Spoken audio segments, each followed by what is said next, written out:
नमस्कार मैत्रिणींनो, आज आपण करणार आहोत मेथीचे पराठे.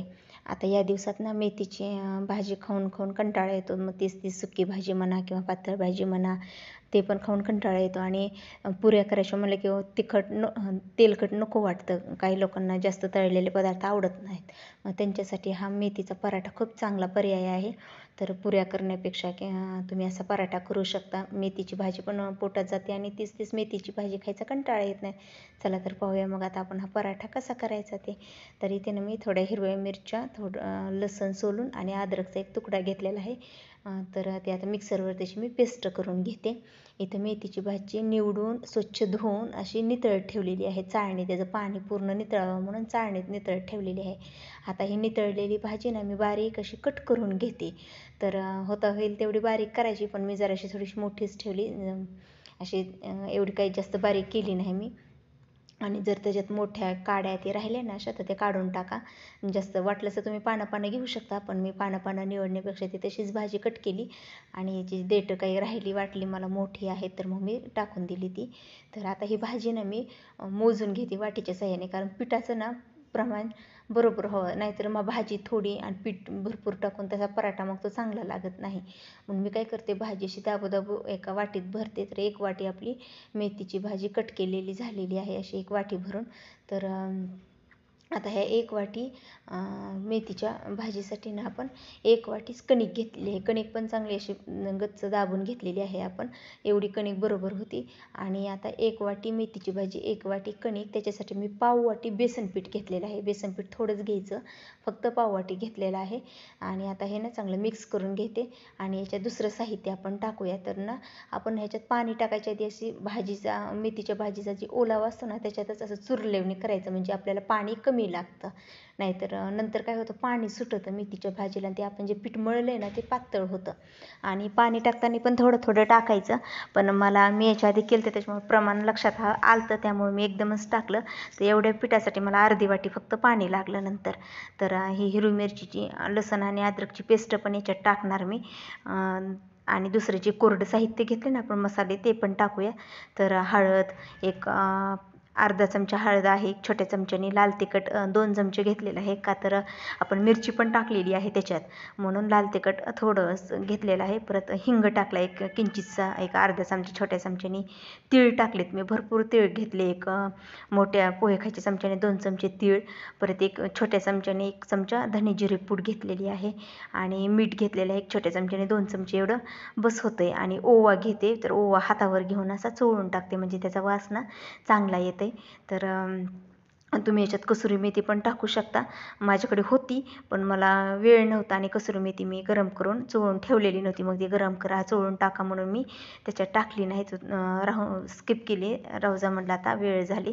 तर मी आता याच्यात ना पाणी एकदमच टाकलं, कारण एवढ्यासाठी ना मला माहिती होतं आता एक वाटी पिठाला अर्धी वाटी पाणी लागतं, मग तर बरोबर अर्धी वाटीच पाणी लागलेलं आहे. आणि हे चुरून घ्यायचं. आणि हे पीठ ना मुरत ठेवायचं नाही. जर हे जास्त वेळ ठेवलं का नाही पीठ ह्याला पाणी सुटल्याने होतं आणि वरवर हे पीठ पातळ होतं, लगेच पराठे करायला घ्यायचे. तर मी आता ना थोडासा पिठाचा हात घेऊन ते असं एकजीव गोळा करून घेते. त्याचं उलटण्याने ते खालचं काढून पिठाचा हात घेऊन असं थोडंसं त्याला हे करून घेतलं. तर एवढ्या ह्याच्यामध्ये माझे 5 पराठे झालेत. एक मोठ्या साईजमध्ये, तुम्हाला जर छोटे करायचे असले तर तुम्ही करू शकता. अशा प्रकारे 5 झालेत माझे. तर मी आता लाटून घेते पराठे. तवा गरम करायला ठेवला आहे गॅसवर. आणि पराठा लाटताना कोरडं पीठ भरपूर लागतं, कारण मेथी आहे ना त्याला पाणी सुटतं नंतर. म्हणून पिठात 2 वेळेस आपले एक सुरुवातीला एकदा बुडवून घ्यायचा पिठात आणि नंतर एकदा पीठ टाकायचं. मग 2दा पीठ टाकलं ना म्हणजे पराठा व्यवस्थित लाटला जातो. नाहीतर आपण जर कोरडं पीठ कमी वापरलं का नाही तर पराठा खाली चिटकू शकतो पोळपाटाला आपल्या. तर अशा प्रकारे मी आता आपल्याला पराठा लाटून घ्यायचा आहे. तर मी आता पूर्ण पराठा लाटून घेते. आणि तवा गरम झाला आहे, तव्यावर आपण भाजून घेऊ. तर तव्यावर आधी सुरुवातीला थोडंसं तेल टाकते मी, नंतर पण आपण पराठ्याला वर टाकणार आहोत. तर तेल तुम्ही तुमच्या आवडीनुसार कमी जास्त करू शकता. तर पराठा बी तुम्हाला जसा पातळ जाड हवा आहे तसा तुम्ही लाटू शकता, पण पातळच छान लागतो हा, म्हणून पातळच लाटायचा. आणि गॅस आहे ना फुलच ठेवायचा पराठाला भाजताना. जर बारीक गॅसवर पराठा भाजला का नाही तो कडक होतो, आणि फुल गॅसवर भाजला की मग तो मऊ लागतो. मग तुम्हाला कसा हवा आहे त्यानुसार तुम्ही गॅस लहान मोठा करू शकता. कुणाला असा खरपूस भाजलेला आवडतं, पण मऊच पराठे मेथीचे छान लागतात. तर मी मोठ्या गॅसवरच भाजून घेते. आपला पराठा तयार झाला आता लाटून पण. तर तुम्ही पाहू शकता अशा प्रकारे. आता आपण याला भाजून घेऊया. तर मेथीची भाजी पौष्टिक पण असते. लहान मुलांना दररोज टिफिनला देताना भाजी नको वाटते त्यांना. मग त्यांना कधी असे पराठे, कधी पुऱ्या, कधी भाजी अशी दिली तर ते आवडीनं खातात. तर मग नक्की करून पहा तुम्ही, तुम्हाला नक्की आवडतील पराठे असे. तर मी गॅस फुल करूनच आता पराठे दोन्ही बाजूनं भाजून घेते.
तर आपला एक पहिला पराठा झाला तयार. दुसरा पण आपण असेच करून घेऊया. तुम्ही पाहू शकता. मग कसा वाटला तुम्हाला माझा मेथीचा पराठा ते नक्की सांगा. हे ना दुसरा पराठा पण मी भाजून घेतला. अशाच प्रकारे आता ते राहिलेले पण सर्व भाजून घेते. तर मग कसा वाटला पराठा ते नक्की सांगा कमेंटमध्ये. व्हिडिओ आवडला असेल तर व्हिडिओला लाईक करा, शेअर करा आणि कमेंटमध्ये नक्की सांगा. आणि ज्यांनी माझ्या चॅनलला सबस्क्राईब केलं नाही त्यांनी माझ्या चॅनलला सबस्क्राईब करा.